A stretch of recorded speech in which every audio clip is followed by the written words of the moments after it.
Hello, and welcome to another edition of Westside Legacy Stories, an oral history project of the Rotary Club of West Springfield. I am Gabrielle Daly, a junior at West Springfield High School, class of 2020. Today, we have the pleasure of interviewing Aldo L. Paier. Thank you so much, Aldo, for coming to join us. To start off, what is your birthday, and where were you born? January 12th, 1927, I was born in West Springfield, Massachusetts. And how long have you lived in West Springfield? All my life. At 92 years. And what changes have you noticed throughout the years you've lived here? A lot of the changes are that there are a lot of vehicles, your property is not safe,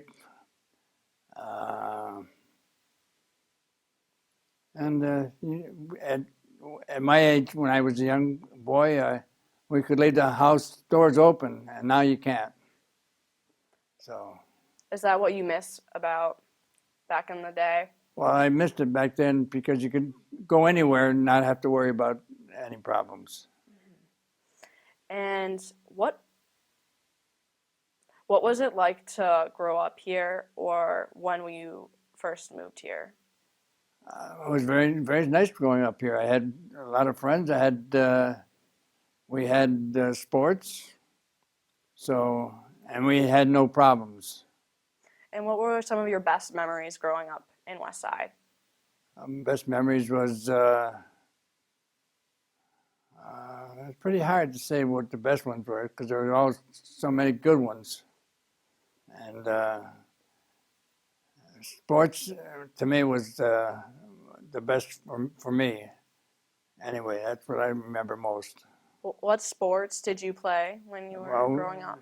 We played hockey, baseball, and football in that area. And we had to make our own fields to do it, so it was fun doing it. It was a lot of work, but it was a lot of fun. And you played hockey a lot around Memorial? I played hockey, yes, sir, in the early stages. The only place where we could skate was the Old Bend in Eastern States.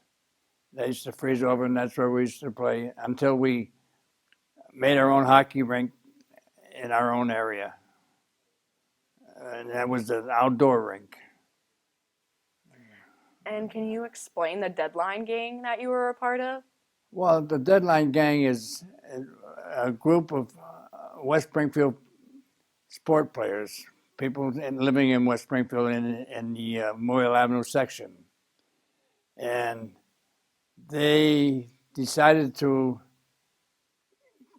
because of problems with the South End, Springfield, Brightwood, and parts of Springfield and Agawam, they decided to make a perimeter. And they made the perimeter from Memorial Avenue to St. Anne's Church, Park Street, and Main Street in West Springfield. And that was called the Deadline Gang area. And a lot of fights happened between people? There were not so many fights. There was fights, but we're trying to keep the fighting to a minimum, and we just had lines, and we wouldn't go into Springfield or into Agawam. If we did, we knew we were in trouble. Same as they would know they're in trouble if they came into the Deadline area. But it wasn't very nothing knives or guns or anything like that. It was just fists. That's all. And what street did you grow up on? I grew up on 33 Alston Avenue. And that's in the Memorial area?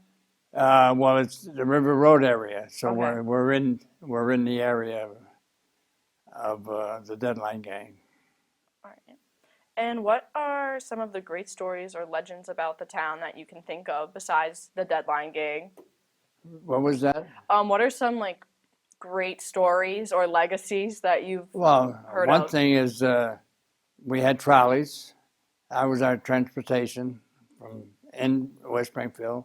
trolley ran from Springfield to Memorial Avenue on one side, and from Springfield to the Ag-1 Bridge on one side. And what are some of the notable townspeople that you have interacted with in your lifetime here? I'm sorry. What are some of the notable town people that you've interacted with in your lifetime? Oh, well, there's a lot of cops, but they're gone now. But no, lately it's been the mayors, the chief of police. Chief of police is a very good friend of mine. He grew up with my son. And a lot of my son's a lawyer, so I know a lot of lawyers in town. So How about Angelo Bertelli and Angelo Bertelli was one of my great sport people in town. I don't know if anyone knows this, but the story I heard, he could have been a West Springfield athlete. I heard he went out for football, and Coach Garrett Clark told him he was too small to play football. So he went to Cathedral, and look what he did. Heisman Trophy winner. and you knew him personally? I did, yes. And how about Leo DeRocher? Pardon? Leo DeRocher? Leo DeRocher, well, he lived in the Merrick section. I never met him, never knew him, but I knew his family. I knew his friends. I knew his nephew. His nephew was Bob DeRocher. He used to own the flower shop in town. So he was a baseball player? Leo DeRocher was, yes. He was a great baseball player. And he was the manager of the Dodgers. Manager of the Dodgers, yes. Okay. Yep. Okay. So can you tell me about your childhood? How many Well, siblings? my childhood was a lot of fun. I didn't have, the only transportation I had was a bicycle. Any place I wanted to go was with a bicycle. And didn't get a car until my older brother, who is 6 years older than I was, bought a car. That's the only car we ever had in the family. And how many siblings did you have? I had two brothers, one older and one younger. And what were they like? What were they like, my Yeah. brothers? Well, my older brother was great for me because my folks had a little farm in West Springfield, where on Alston Avenue, and my father delegated work for us. And my older brother would do my work so I could go play ball. So that's.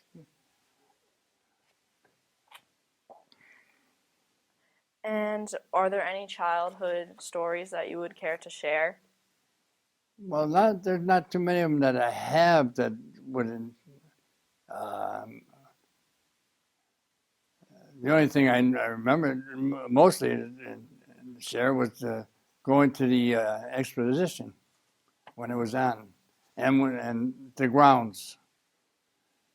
But that's about it. And you've talked about growing grapes when you were younger? Pardon? You've talked about growing grapes when you were younger? Yes, my father had rows of grapes in town and as property, and they were jelly grapes, but they made good wine too. So. And so in this next section, we're going to be talking about your education background. My education background was, well, I went to West Springfield High School to the 10th grade. And then I went to the trade school, Springfield Trade School for, I think it was maybe a half a year because I joined the service.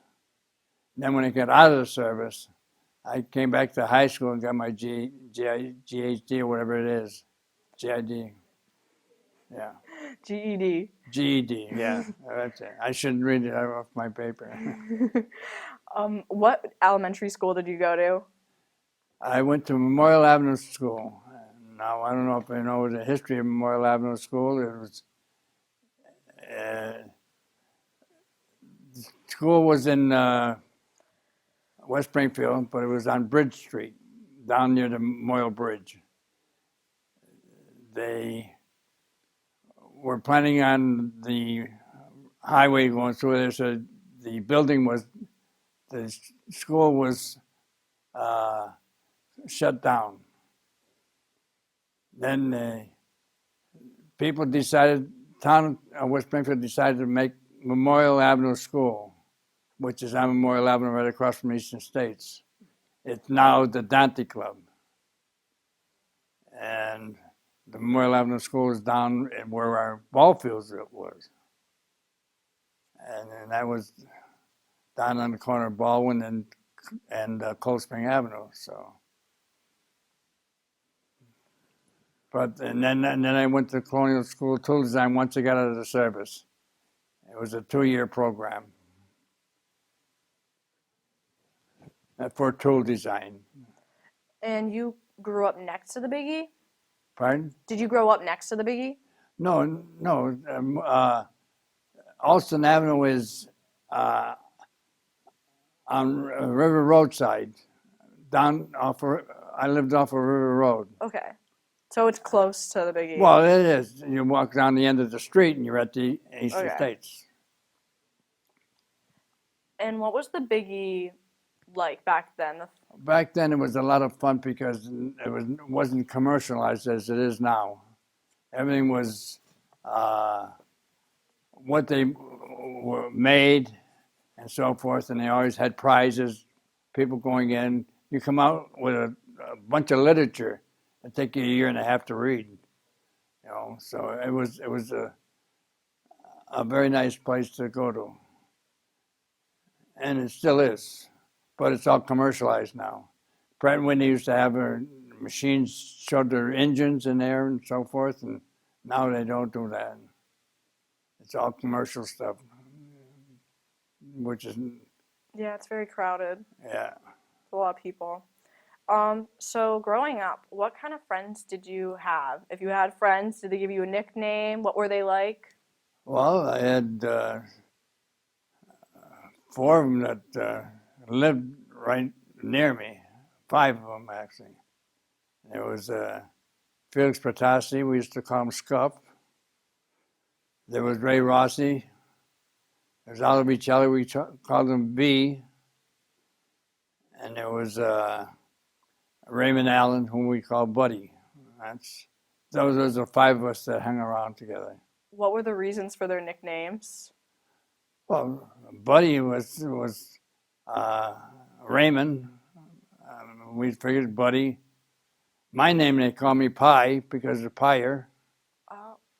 And Scuff was because he used to shuffle his feet.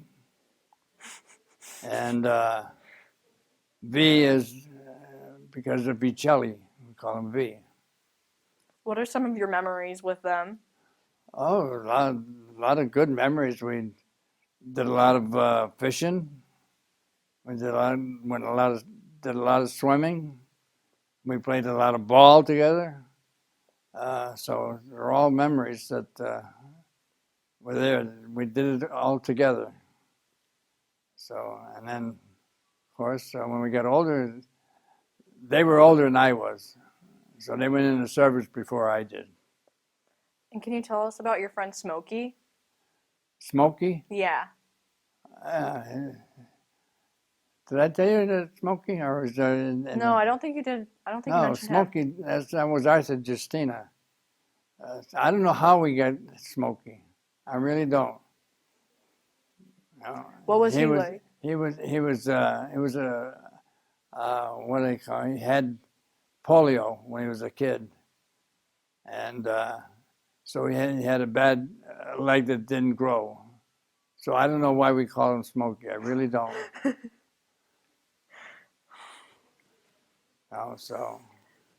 And did you grow up with them? Were you still friends with them after high school? And, yes, we're friends till the end. They're all dead now. I'm sorry. I'm the only one left of the group. Yeah. And if they were still alive, how would they remember you? How would you remember me? As a troublemaker. Because I was the smallest guy in the group. I could, threaten them, and they knew I couldn't do anything with them because I was so small. So that's why I was a troublemaker. What kind of trouble did you get into?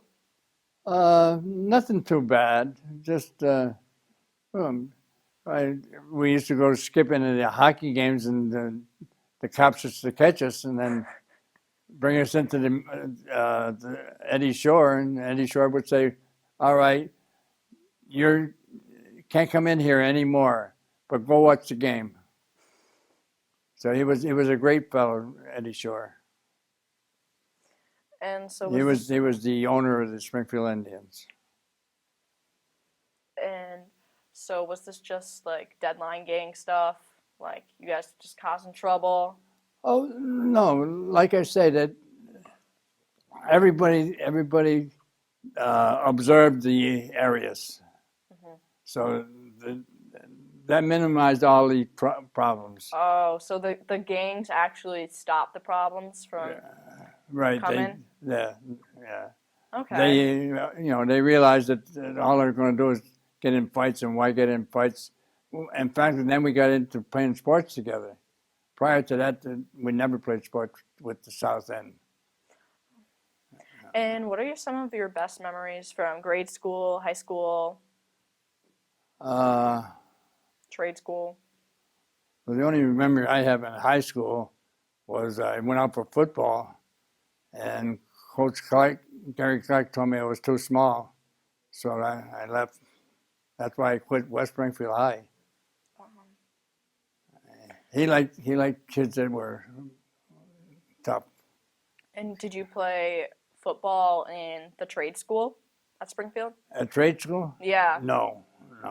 Like I say, I was only there for a few months. Oh. They were going to have a hockey team, but the Coliseum was closed because the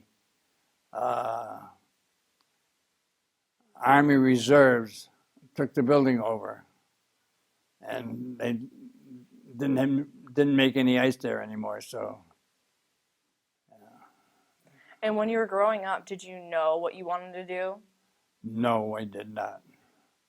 I know I didn't want to. I know I didn't want to be a laborer like my father. That's so. And what about the flood of 36? Can you describe Flood of that? 36 was a great flood. It came to my folks' property. It came within 100 feet of it. That's because I'm on the river road end, and you wouldn't know this, but the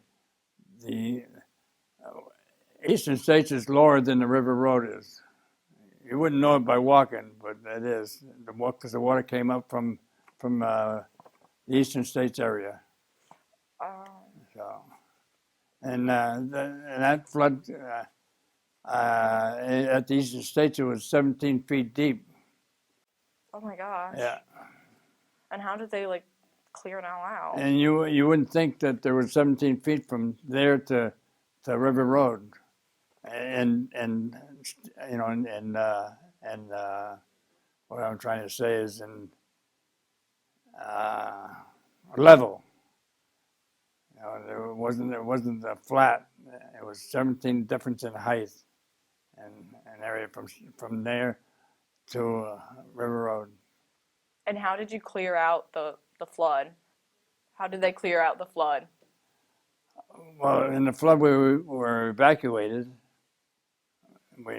Most of us went to Agawam because we had friends in Agawam. And what about the hurricane of 38? Hurricane of that in fact, I was at the Eastern States when it started, and because we use the Eastern States as a playground, but at that time The Eastern States, it was just before the Eastern States opened their doors when the hurricane hit. So as far as we enjoyed it at the time. We thought it was great, but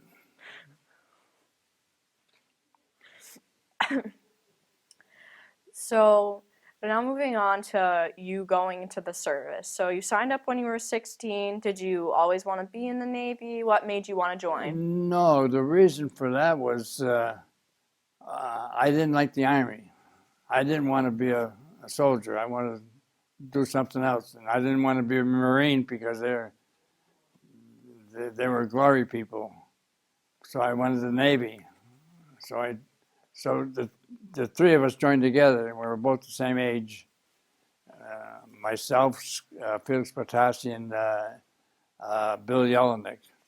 We joined the reserves, the Navy Reserves, and we're all under 17, so we could not be activated, but they could put us in the reserves, and then as soon as we turned 17, they'd get our papers in order so we could go into the service. And you were at the trade school when you went into the service? No, I quit trade school because Oh yes, and then you I went to design. Perkins, Okay. and then when I got my papers, I went into the service. So you went to Perkins School of Design because you knew you were going into the service? Yes. And then you left the School of Design to go into the service? I left what? Then you left the School of Design to go into the service? No, not schools. No. I left trade school. Yes, you did. Because I knew I was going in. I knew I was going to have to go into service because they had no, then you went to Perkins to work. Right. I see. Yeah. And then you go to okay. Yeah. Okay. So I'm getting the story down now. So you were at the trade school, and then you signed up to go into the service. And then when you turned 17, you could be in the service. Right. But since you knew you were going in the service already when you were 16, you left and you worked at Perkins Machining Gear. Yeah, I knew I wanted to go in. I knew at the age of 17 I'd be accepted. And you were a tool grinder there. Can you describe what you did? There, I was a tool grinder, yeah, because I had no formal training in anything. What did you do as a tool grinder? Well, like I say, sharpen tools, cutting tools. When you cut metal, they have to be certain material to be able to cut metal. And how long did you work there? Well, I'd say until I went into the service. So I'd say about a half a year. All right. And did you have any other jobs? Then, no.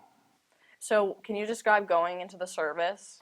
What did you do in the service? What was it like? What are your Well, memories? when I went into the service, well, we all joined, the three of us joined the service together because we thought we'd be together. The minute we enlisted, they went a week before I did to boot camp. And then I went to boot camp, and so we were split up. So we weren't together at all. And I went to Sampson. We all went to Sampson Naval Base in New York. But they were in different pods. They were on one side of the compound, and I was on the other side. And when you're in boot camp, you don't do much except exercise. You don't have any freedom until you get out of boot camp, and then you go home.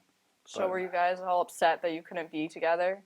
Well, we thought we would be together, but once they did it, there was nothing we could do. So you just kind of accepted because the fact. they own you then. And what was it like traveling overseas? What countries did you go to? Well, that's on board ship, and when you're on board ship, they keep you occupied. They got on those ships. They have a lot of work to be done, and that's what we did. So, and of course, then I got to Okinawa, and we were deployed there to build up the waterfront so the ships could come in. We made docks for them. And this was at the end of World War II? Oh yes, it just after World War II that we went. And you were released. When did you go back home? When did I go back home? Yeah. Oh God, that was 2 years after I went in. So 46? Yeah, 46. I went home. Yeah. Okay. And when you got home, what did you do? Well, for a while I went back to Perkins Machine and Gear because, and then from there I went to Corning School Tool Design, and then from there I went into the drafting, design tools. Where did you draft design tools? Pardon? For what company did you draft design tools? The company I worked for was Perkins Machine and Gear. I went back after school. I went back into Perkins Machine and Gear because they were doing work for Pratt and Whitney because of the war. And I know that our war, World War II, ended, but Korean and not Korean, it was the other wars. Yeah, Korean and so then from there everything. And when did you leave Perkins? When did I leave Perkins? Never? I'm not sure what date I left, but I left Perkins Machine and Gear to go to work for United Engineers, who all they did was design tools. And you don't remember what year you started working for them? I think I got it here Or someplace. what age were you? Like, do you remember how old you were around? Well, I was. I say I was 20 years old Okay. because, yeah. And did you have any other careers besides the associated engineers afterwards? Well, I went many shops. I got a list of them here, but I can't. It's an old list. All right. Yeah. And so your whole career, your whole work life was basically around designing tools. Right, and I stayed in the business until I was 72 years old. Oh, wow. Yeah. What lessons has your work life taught you? What? What lessons has your work life taught you? Well, it taught me to be. The best one was getting married was the best thing I ever did, and she We're was. focusing on work life. Huh? What My did life your work life, was like working, working like. what did it teach you? So what did you learn from working your whole life? Make money. That's about it. Crazy. I wouldn't know how to answer that. And how old were you when you were retired? I was 72, Okay. and I worked that long because I loved working because I was in contact with people. If you could do anything at this moment, what would it be? Play golf. And if you could be in any career, what would it be? Besides What I tooling? had, the career I had was fine. I enjoyed it very much. All right. And I don't think I want to. As far as the jobs go, I wouldn't want to change because it was a great job to have because you're in contact with people, you met a lot of people, so it was a good life to live. And So you don't regret anything working no, wise. You're happy you worked your whole life. Yeah, I enjoyed my life because I got into the right profession for me because I caught on to it right away, and all my jobs were fairly effortless. So it was a great life. Yeah. So right now we're going to take a break, and when we come back, we're going to jump into historical periods. Previously, we've talked about your careers. So what were the pay rates like back then? Well, I went to work back then for $1 an hour, so that was pretty low. Well, that's the starting rate anyway. But I'm not too sure what the higher prices were because I was just out of school. And I was happy to get a job.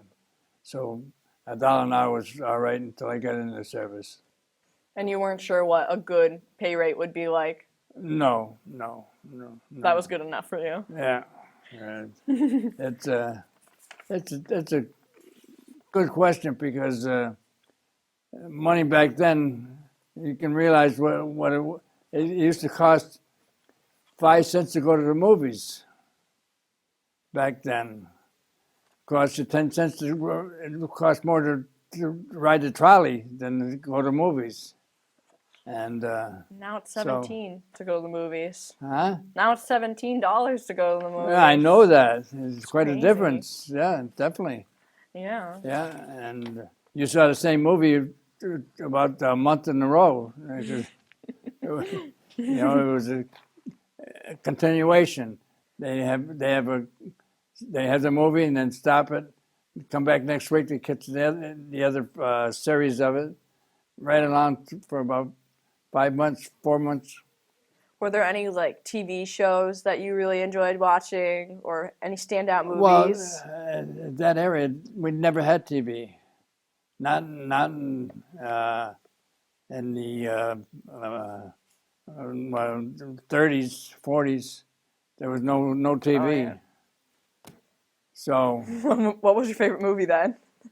Since I'm getting my eras mixed up. Most of the movies that we went to were cowboy movies, and they were series, Tom Mix.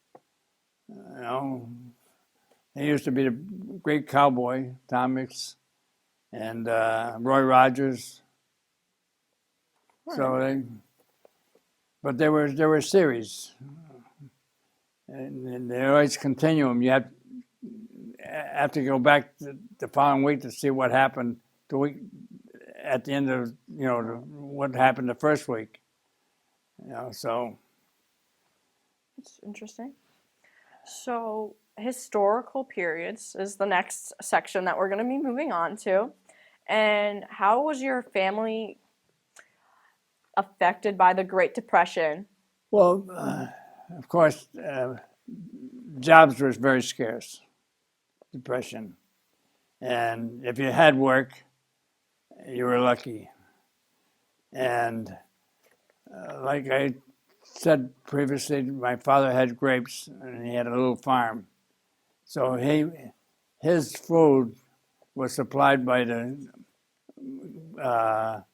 gardens he had, and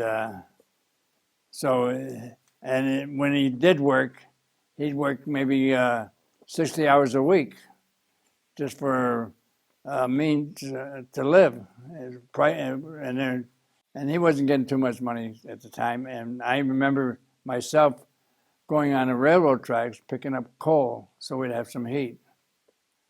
So that's how it was during the Depression. Is there anything else that you can really remember from that period? Pardon? Is there anything else you can really remember from that period that stands out to you? Well, period of time, we were fortunate that the Eastern States was there, and we could get all the milk we wanted because we used to get up at 5 o'clock in the morning, go down to the Eastern States, and they milked their cows. Oh my gosh! And they'd give the people that are there milk. You walk down with gallons of to fill. So that was one depression time. So, and like I said, there was very minimal jobs around, and my father was lucky he had a little farm going, and he had chickens and rabbits. Did So you like that rabbit? that was his food. Did you like eating rabbit? Oh, you don't know this, but the rabbits taste like chicken. You wouldn't know it, but it does. It's very good. I'm Yeah. vegetarian, so I wouldn't know. well, right, yeah, they don't. Not too many people around eat rabbits now. No. No. So And so moving on to World War II. Well, actually, World War II was, yeah, right after that. So, um, what did you do in Okinawa when you were stationed there in the well, Navy? when I stationed there, we were making uh, the water around there so that the ships can land. So we were making docks going out to the ocean, so that they could park their ships next to the docks and unload whatever they had to unload. And that's what we did in Okinawa. And then after Okinawa, I went to China, and we put in an airport for the Chinese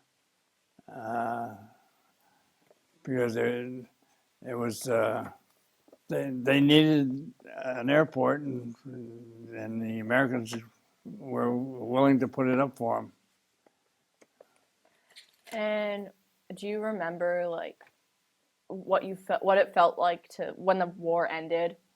Well, I was very happy because I'm one of the fortunate ones that didn't seek action. For those that saw action, it was real tough. But I imagine that the people that survived it, were very happy that it was over. You know, and I was one of them because I never had in any danger. And you were So thankful for that. And you were thankful for not having to ever right, go into right, action. yeah, definitely, yeah. So the next section we're going to talk about your family life and your parents, brothers, marriage, etc. So, starting off, what were your parents' names and what were they like? My father's name was Giuseppe Paier, and my mother's name was Giovanna Paier, and they were both Italian immigrants, and they came over illegally because there's so much that stuff about immigration now. But they were hard workers, and I had an older brother. His name was Aldo, and I had a younger brother named Joseph. And my mother,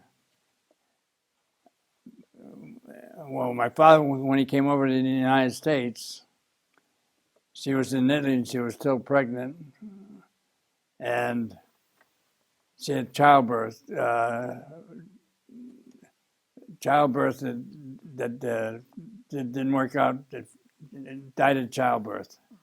So anyway, my father was already here in the United States, so she came over, and then they started their family. And what made them want to leave Italy and go to West Springfield? Well, my father was looking for work. Over in Italy, there was no work. All the work that they were doing in Italy at that time was excavating mountains, digging tunnels for trains. So he didn't go for that. He was in World War I, so he decided to come over to the United States, and his sister and brother-in-law were here already, and they had established a little company, so he was able to come over because he had sponsors. And did he move to West Springfield or Springfield? He lived in Springfield with his sister and her husband. And then they bought a house in West Springfield, and from there on, it had no heat or anything, but they put in heat and so forth.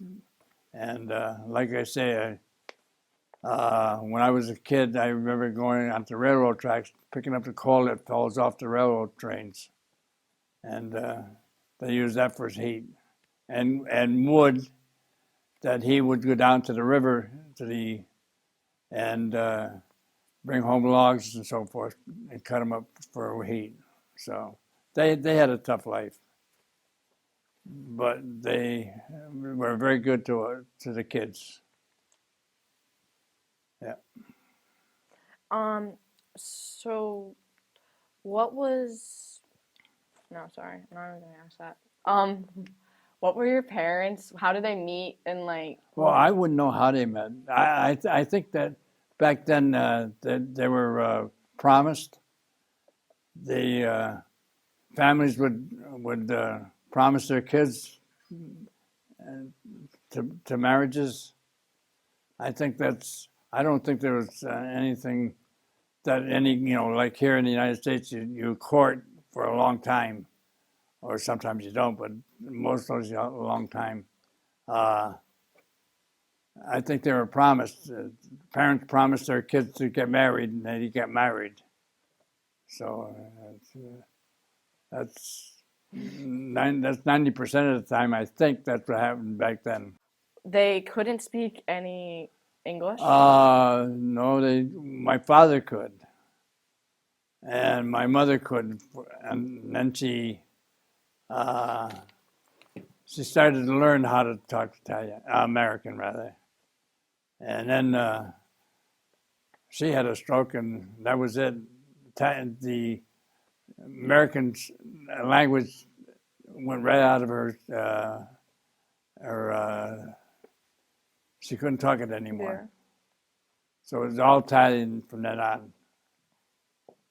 And when did they pass away? My father passed away. Or how I old think were in you? I think in the 80s, sometime in the 80s, and my mother in the 90s. Okay. So they were older. They were older, yeah. Okay. Yeah. And you also mentioned getting hit by a car and Yes, when I was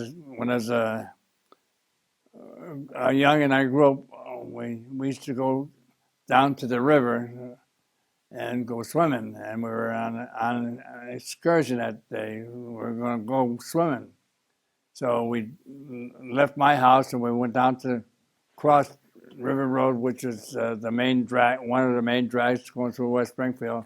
And there's trolley tracks there, and I started to cross the road first, and the other three that were with me decided not to cross, and a car came along, and instead of staying in the road, went into the railroad, went into trolley tracks and hit me because it was either hitting three kids or one kid.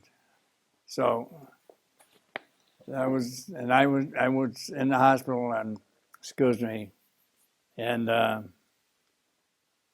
funny part is I was being walked into the hospital. My mother was leaving the hospital from seeing my friend that was in there for pneumonia, and she didn't know it until she got home.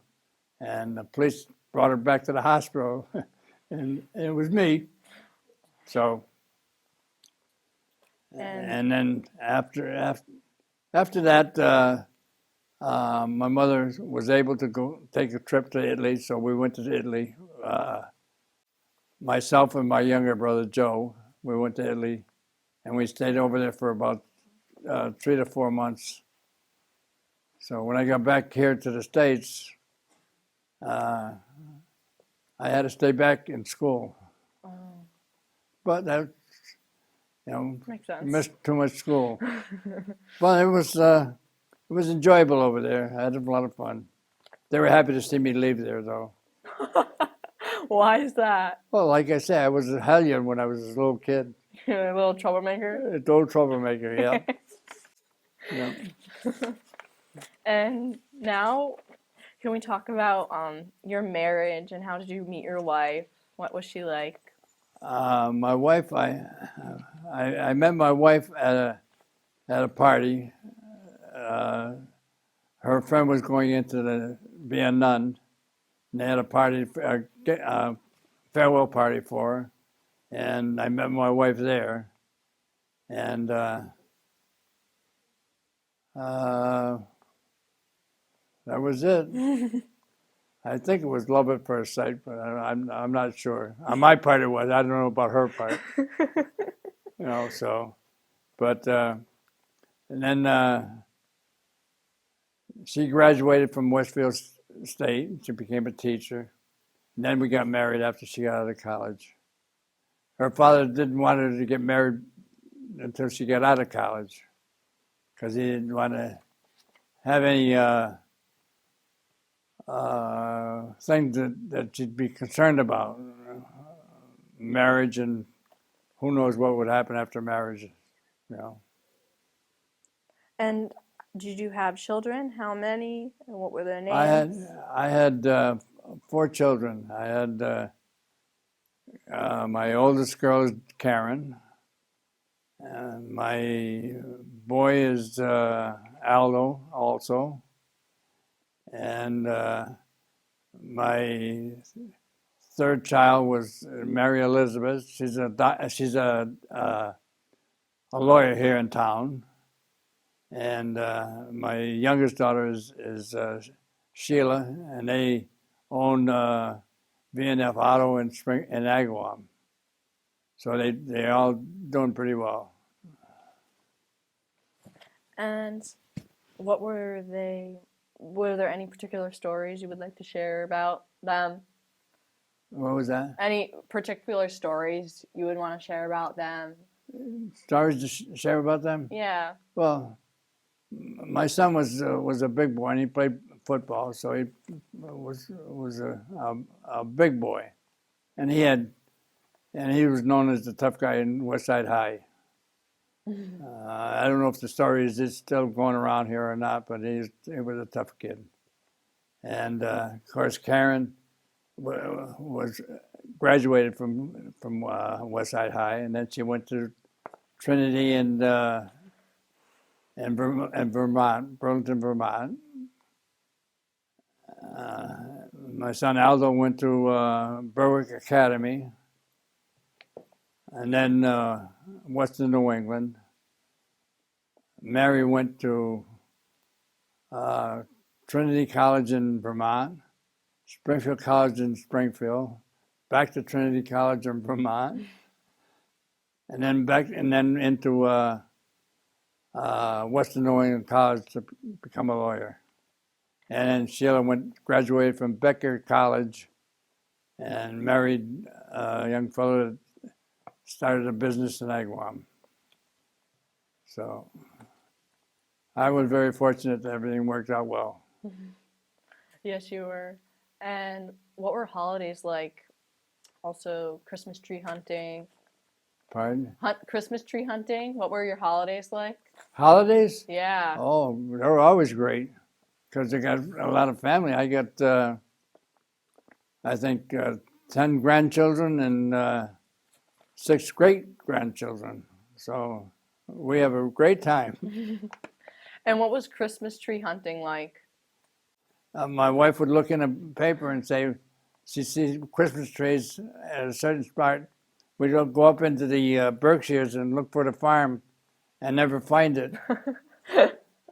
So on the way back we'd find something and we'd buy one. But that used to be our Christmas tradition, is take the kids out and go find a Christmas tree. And then, of course, once you get older, you decide not to, and then you get the fake one, and then and that's what I end up with now, the fake ones. Yeah. So reflections. What do you who do you think of as the most important person in your life? Most important person in my life was my wife. Why is that? Why is that? Because she took me on as a husband. That's why. Oh, she was great. She was the best thing I ever did. She kept me on the straight and narrow. So who knew? Who knows what would have happened to me, the life I was leading? But I was very, very lucky. And did you say her name? What was her name? Her name, Yes. my wife, is Shirley Tunstall. She lived in the Forest Park area when I met her. Yeah. Then she went to college, like I say, went to college, graduated from Westfield State, worked in Connecticut, and then she had her first child, and then she came back and got a job in West Springfield. She was teaching ever since. She taught in Main Street School, Tatham, uh, Fawsey. Fawsey's where she ended up in teaching. But she taught for, I don't know, maybe 40 years. Yeah. Um, and what was the happiest moment of your life? Happiest moment of my life was I got married. I knew you were going to say that. Well, what can I say? We had 4 wonderful children from it, so. What are the most important lessons you've learned in your life? Well, I like to say keep my mouth shut, but that used to get me in trouble. But I think the most important thing in my life was getting married. Yeah. You really loved your wife. Huh? It's very touching Well, that you loved your wife so much. I loved her very much. Yeah, if I had a husband, I gotta make sure that he loves me just as much as you love your Oh, wife. well, I hope so. Yeah. I'll be like, no, you don't love me as much as Aldo, so we're done. Yeah. Well, she was a very, very nice woman. And what were your proudest moments in your life? Proudest moments? Yeah. Well, I won't say marrying my wife because What about when your children were born? oh, yes. Well, the first one was I'm very proud. I'm very proud of that. But then the others just, you have them, you know. But all my kids, I was very proud of having them. And how about your 5 holes in 1? I hear you like to golf now. Well, golf, I took that up when I got out of the service. Like I say, with my friends, we all joined Shaker Farms and played golf. And I say that I accomplished something a lot of people don't, and that's get 5 hole-in-ones in my lifetime. Some go all their life and never get a hole-in-one, but I'm just lucky enough to get 5 of them. And that's an accomplishment. It really is. Yeah, and I enjoyed golf, and I played for it. I played it for 50, 60 years. How old were you when you got the 5 holes in 1? Pardon? How old were you when you got the 5 holes in 1? My last one when I was 73 years old. Oh wow. And the other ones were, oh God, way before that. Yeah. They weren't a year. They weren't followed year after year after year. There was a year, and then maybe four years, and then maybe 3 years, and so on. But yeah, and I had I think yeah, 4 of them at Shaker Farms Country Club and one at Southwest Country Club. I belonged to Shaker Farms for years. Is there anything else that you would like to talk about? I think we covered quite a bit of the ground. I the only thing we'd get into is something I wouldn't want to tell you. That's all. So And how would you like to be remembered? How would you like to be remembered? as being kind, and that's about it. There's nothing else that